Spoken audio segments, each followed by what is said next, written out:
What happens to the prostate of aging men who masturbate every day? It's the kind of question most men would never ask out loud, but nearly every man has thought about. Is it healthy, harmful, a sign of weakness? Or could it actually be saving your life? Behind closed doors, millions of men, especially over 40, are quietly wondering if their habits are hurting their health or protecting it. And when it comes to the prostate, that small, walnut-sized gland sitting just below the bladder, no one wants to take chances. But the internet is a mess of contradictions. Some voices say frequent ejaculation is essential for male health. Others warn that it can shrink testosterone, cause addiction, or weaken the prostate. Somewhere between macho myths, outdated advice, and social stigma, the truth got lost. And it's more important than ever. Prostate cancer is now the second most common cancer in men worldwide. Nearly 1 in 8 men will be diagnosed in their lifetime. That means every decision we make, what we eat, how we move, even how often we ejaculate,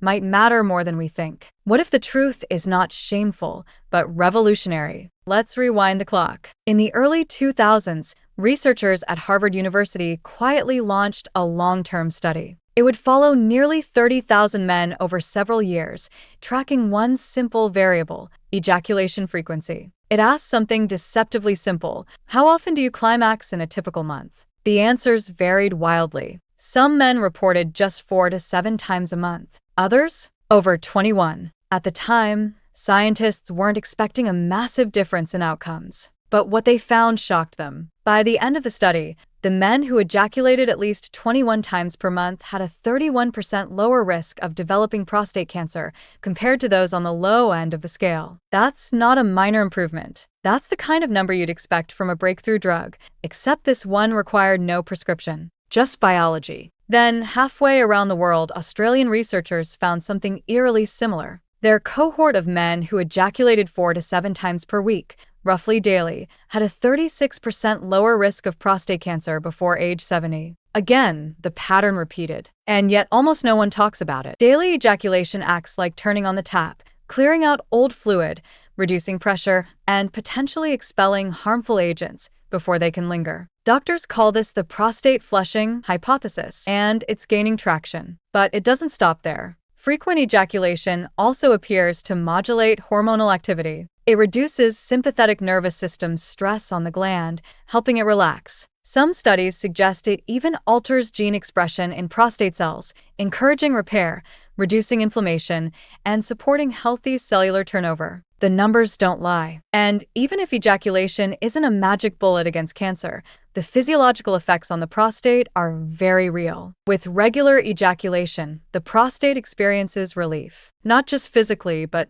chemically. Hormone levels rebalance. Inflammatory agents drop. Blood flow improves. Some studies even suggest that this process can influence gene expression in prostate cells, promoting cellular repair, decreasing oxidative stress, and reducing DNA errors that could one day trigger cancer. But this is where mainstream medicine hesitates. Because while the correlation is strong, causation is harder to prove. Not every man who ejaculates frequently will avoid prostate cancer. And not every man who abstains will develop it. There are too many variables: diet, age, weight, genetics, and yes, how you masturbate. Still, the numbers are hard to ignore. And that brings us to the heart of the issue. Most men don't talk about their solo habits. And when they do, it's often coded in shame, guilt, or a joke. But the science is clear. Masturbation isn't some teenage phase or dirty little secret. It's a fundamental biological function, one that may play a critical role in keeping your prostate healthy into your 60s,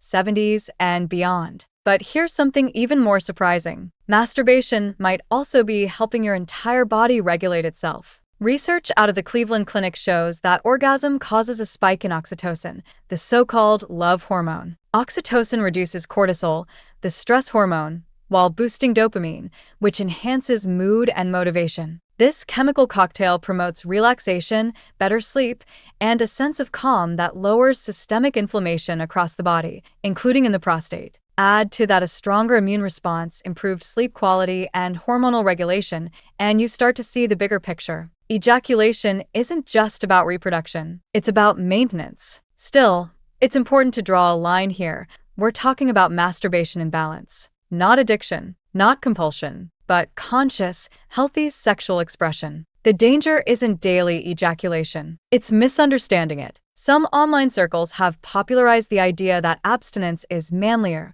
or that withholding ejaculation boosts testosterone and vitality. But the science paints a more nuanced picture. While short-term abstinence might offer a brief spike in testosterone, long-term suppression can increase tension, disrupt sleep, and potentially elevate inflammatory markers. In fact, chronic inflammation is one of the silent killers of prostate health. It stiffens tissues, distorts cellular behavior, and raises the risk of DNA mutations over time. It's also been linked to a wide range of prostate conditions, from benign prostatic hyperplasia, BPH, to full-blown prostate cancer. So, where does ejaculation fit in? One theory gaining traction, backed by Cleveland Clinic and studies in peer-reviewed journals like NDPI, is that regular ejaculation helps maintain a kind of cellular housekeeping. Another key player here is apoptosis, your body's ability to remove damaged or aging cells. Then there's hormonal signaling. Every ejaculation releases not just tension,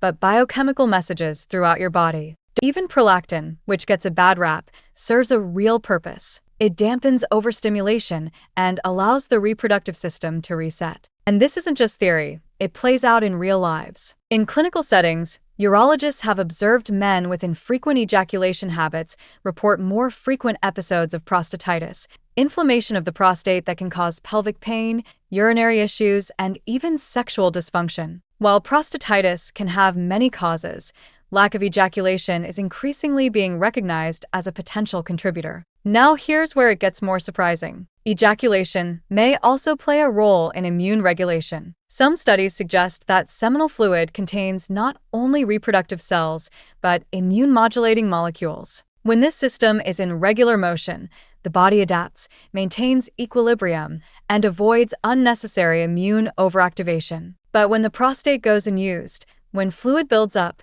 ducts remain stagnant, and cellular activity slows, it may trigger subtle immune confusion. The body begins treating parts of itself as foreign. This can lead to low-grade inflammation, swelling, and even autoimmune reactions in extreme cases. And this is especially important for older men. After age 40, testosterone slowly declines. The prostate begins to enlarge in many men. Blood flow becomes less efficient, and the gland becomes more susceptible to inflammation, calcification, and oxidative stress, which is why ejaculation might matter more as you age, not less. Now, let's be clear. This doesn't mean daily masturbation is mandatory. It's not a prescription, it's a pattern, and it works best when it fits into a balanced, conscious lifestyle, one that supports all pillars of male health. So, how do you know if you're in the healthy zone? Here's what urologists look for. You feel relaxed and refreshed after ejaculation, not depleted. You're not dependent on it for emotional escape.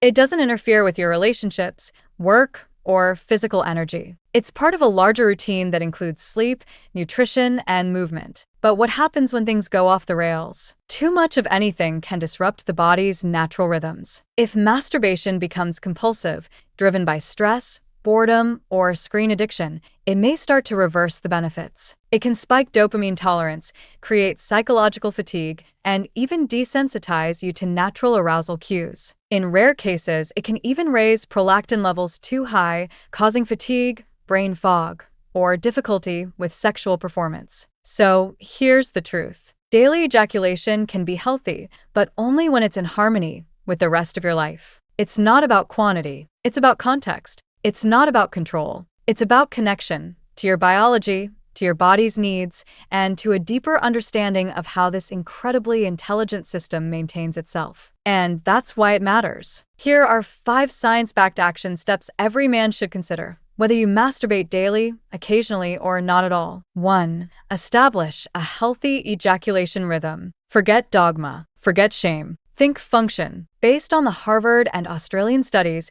ejaculation somewhere between 4 to 7 times per week, roughly every day, is associated with reduced prostate cancer risk and improved gland function. That doesn't mean you need a rigid schedule. It means listen to your body. If you're doing it compulsively, it's time to reassess. But if you're holding back out of guilt or outdated beliefs, it might be time to let that go. Remember, ejaculation is a biological release valve. Suppressing it for long stretches, especially in your 40s, 50s, or beyond may increase risk of inflammation or congestion. 2. Support your hormones naturally. Your prostate doesn't exist in a vacuum. It's part of the hormonal orchestra that includes testosterone, DHT, estrogen, and cortisol. Want to keep that system balanced? Lift weights 3x per week to boost natural testosterone. Eat zinc-rich foods like pumpkin seeds, oysters, and beef. Avoid chronic cardio, alcohol binges, and ultra-processed foods. Get 7 to 8 hours of real,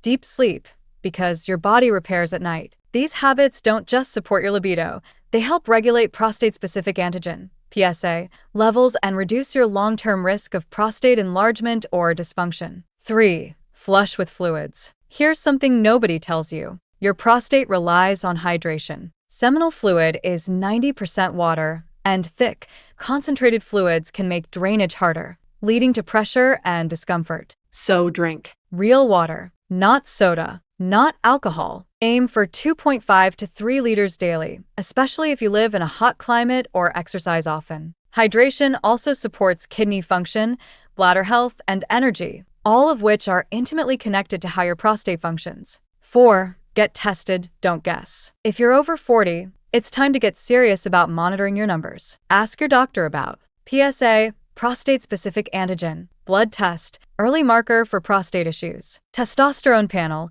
including free and total testosterone, HBG, estradiol, DHT levels, especially if you're experiencing hair loss or prostate swelling, digital rectal exam, DRE awkward, yes, but essential for early detection. These aren't overreactions, they're baselines, and they can help you catch changes before they become problems. Knowledge isn't fear, it's freedom. 5. Train your pelvic floor. You've heard of Kegels? They're not just for women. Your pelvic floor muscles surround and support your prostate. Weak pelvic muscles can contribute to urinary issues, sexual dysfunction, and even BPH symptoms. Start with 5 to 10 Kegel contractions per day. Tighten the muscles you'd use to stop a stream of urine. Hold for 5 seconds. Breathe. Repeat. Over time, this strengthens circulation, improves control, and enhances prostate resilience. What happens to the prostate of men who masturbate every day? Based on current science, it stays flushed, balanced, and likely better protected. But here's the bigger point. The real danger isn't masturbation, it's misinformation. This video is for educational and informational purposes only. It does not constitute medical advice, diagnosis, or treatment. Always consult with a qualified healthcare provider regarding any questions you have about your health, symptoms, or medical conditions. The information presented here is based on current research and public health data, but individual needs may vary. If this video challenged something you thought you knew, drop a comment, share your experience, ask your questions, and let us know what myth or topic you want us to tackle next. Subscribe for more science-backed deep dives on men's health. And remember, it's not dangerous, it's not dirty, it might just be essential.